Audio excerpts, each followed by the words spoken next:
71%. That's how many United Airlines flight attendants were offered a deal with a 27% average pay raise, $21,000 in retroactive pay, and boarding pay for the first time ever, and still voted no. So what's actually going on here? Because anyone who thinks this is just about the money isn't looking at the whole story. This episode is presented by AvvA. Link in the description. AvvA, Aviate, Navigate, Delegate. Quick transparency note, I'm Jeff Gill, and this is my AI voice and likeness. When I'm busy flying or building AvvA, this clone handles narration, but I write and approve every script on this channel. Here's what you'll get in the next few minutes. The clean timeline, why hotels became a flashpoint, what the reserve and scheduling fight is really about, and why enforcement language matters more than most people realize, plus the signals to watch for so you'll know whether this is headed toward a revised agreement soon or a long grind in mediation. Quick timeline first, not because it's the most interesting part, but because it lays the foundation for everything else. May 23rd, 2025, United Airlines and the Association of Flight Attendants reached a tentative agreement. Big headline numbers, with union leadership calling it historic. July 29th, 2025, the membership vote lands. 92% turnout, which is massive. 71% of the flight attendants voted no. That's not just a rejection, that's a statement. And statements send messages. To understand the message, we need the context. United flight attendants haven't had a raise since 2020, over 5 years. And their contract has been amendable since August 2021, meaning it's been open for negotiation for about 4.5 years while they've kept working under the old terms. Meanwhile, the rest of the industry kept moving. Different carriers, different systems, different politics, but the trend line was obvious. Raises, quality of life improvements, and, at most competitors, some form of boarding pay.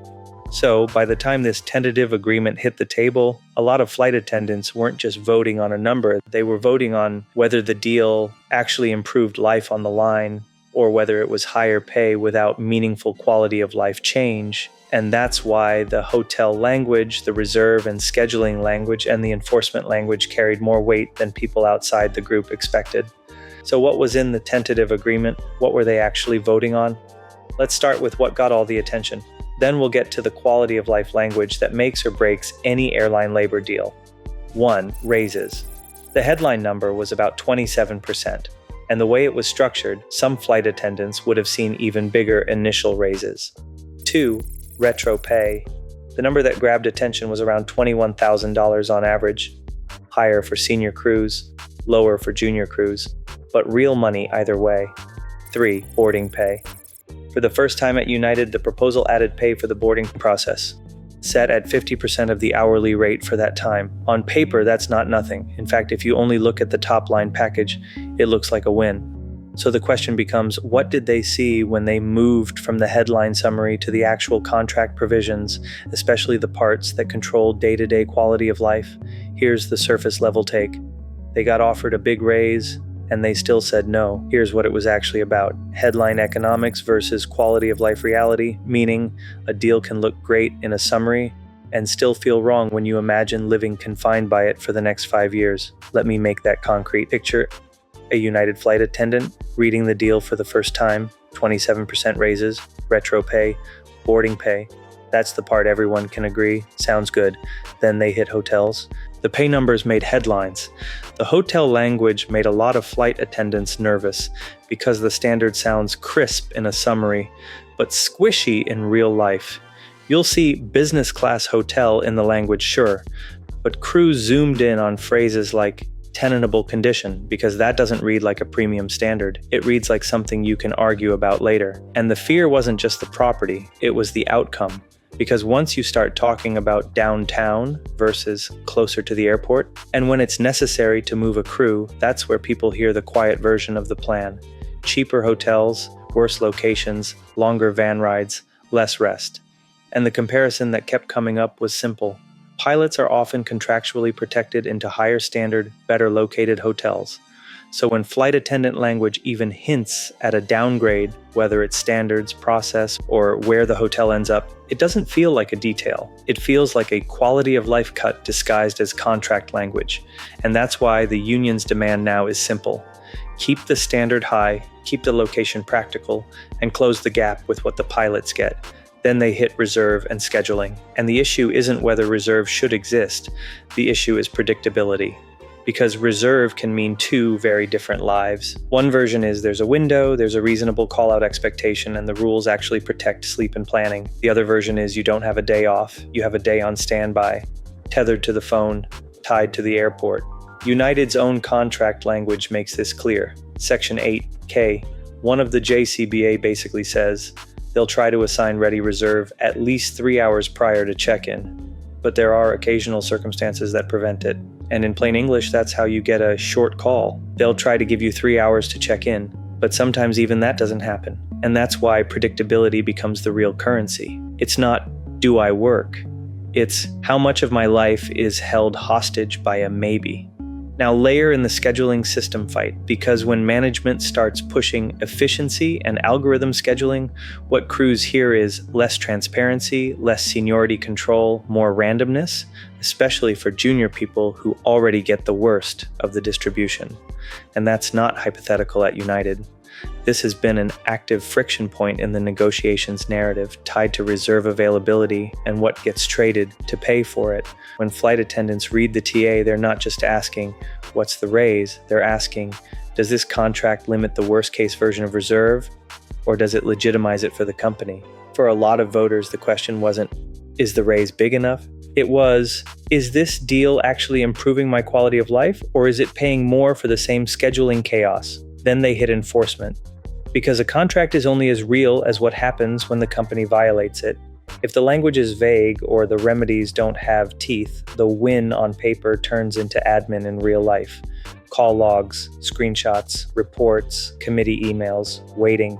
Meanwhile, you're still doing the trip. And by the time anything gets fixed, the rule starts feeling optional because it wasn't enforceable where it mattered in real time. That's why enforcement language matters so much to line crews. Not because anyone loves filing complaints, but because nobody wants to spend the next few years proving what everybody already knows happened. Now we can answer the real question. Why did 71% vote no, even with a big money package on the table? Because the membership wasn't buying a raise, they were buying the next version of the job.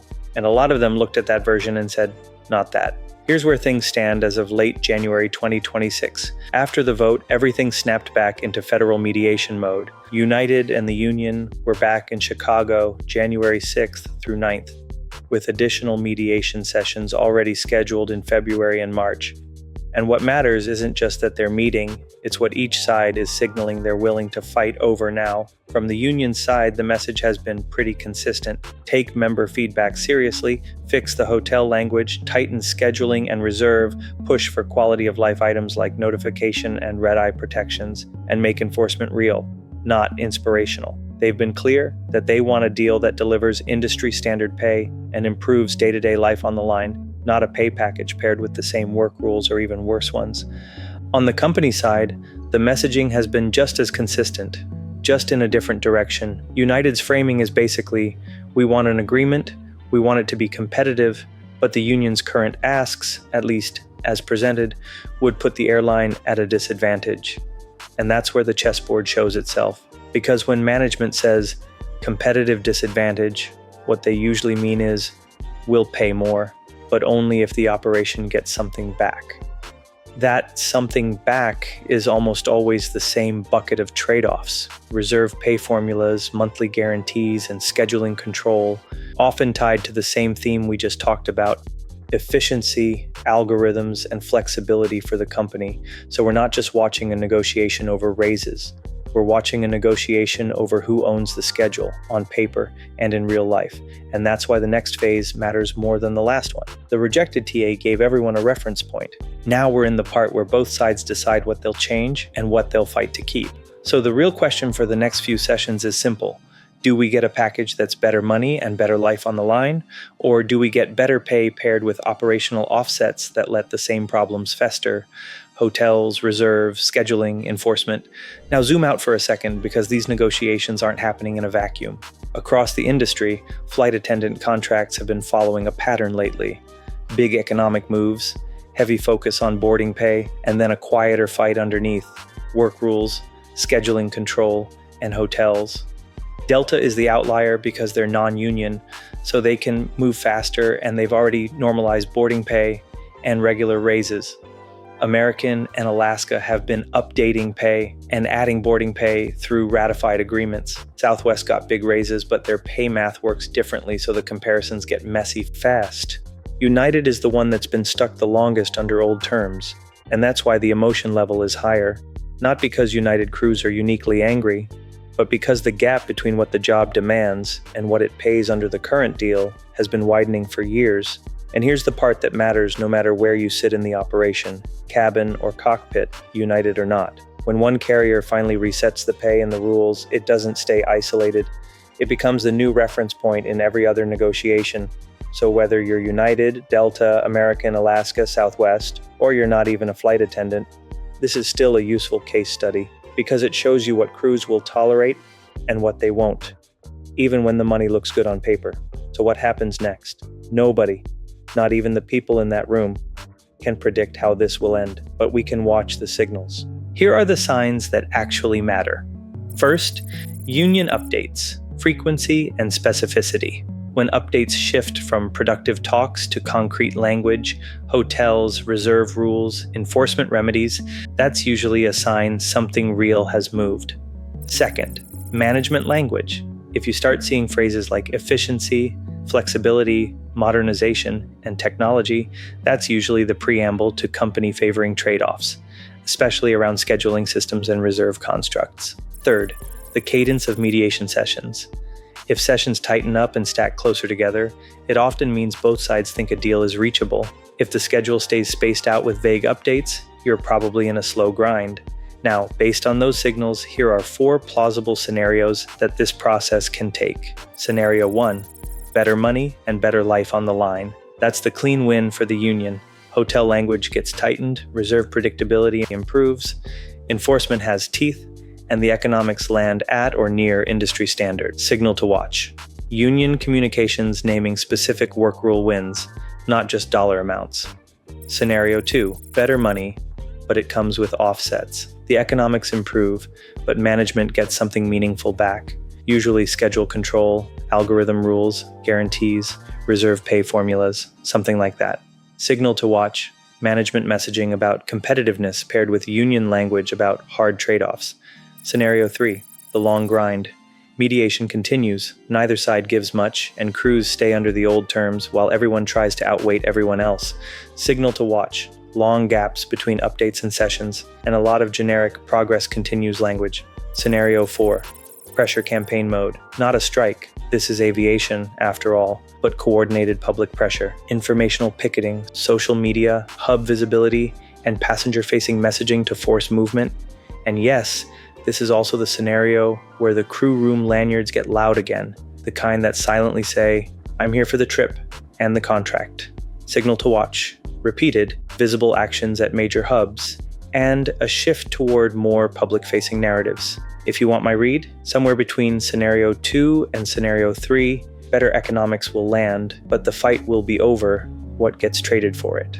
Nobody has a crystal ball, but based on how these negotiations usually move, here's the most likely shape. You eventually get better economics because the status quo is unsustainable. The fight is whether the quality of life fixes arrive clean or arrive with company favoring offsets attached. So if you're watching this unfold, don't just track the pay scale screenshots. Track the work rules.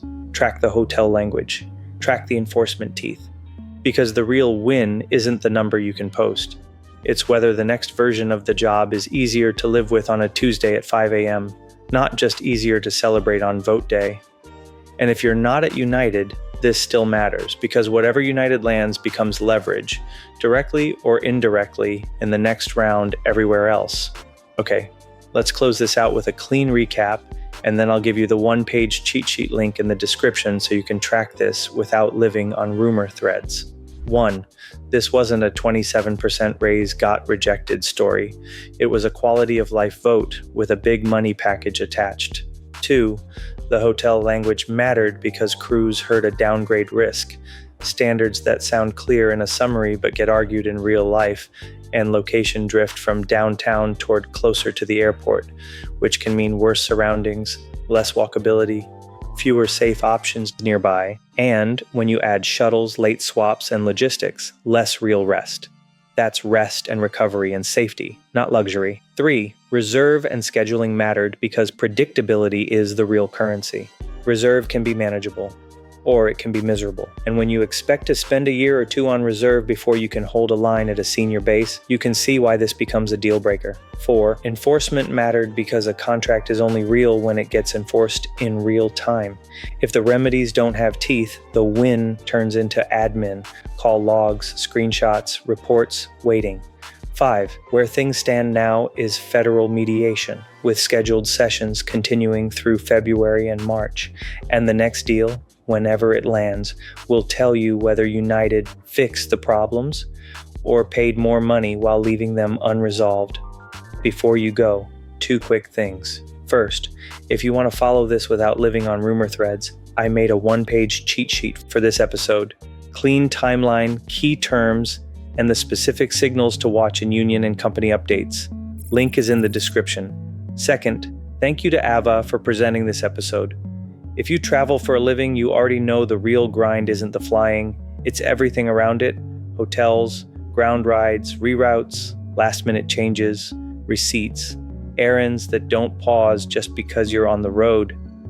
AvvA is a human-in-the-loop wingmate built for professional flight crews, just someone who helps keep the travel and life admin from piling up while you're working trips. If that sounds useful, check the link in the description. AvvA. Focus on flying, we do the rest. And if you've got first-hand perspective on anything I missed that drove the no vote, or why some voted yes, drop it in the comments. I read them all and I'll use the best insights. The next update's grounded in reality, not theory. If you want more of these briefings, subscribe. And keep in mind, this isn't just for airline crews. If you're corporate or charter, contract, or full-time, cockpit, cabin, or anywhere else in aviation, you're living the same travel lifestyle. This channel is for that life, the stuff that makes it easier, smoother, and less chaotic, whether you're on day 3 of a 4-day, commuting to reserve, or bouncing between trips. If there's a topic you want next, drop it in the comments. If it's a recurring problem for crews, we'll build an episode around it. Thanks for watching. Stay tuned for our next video.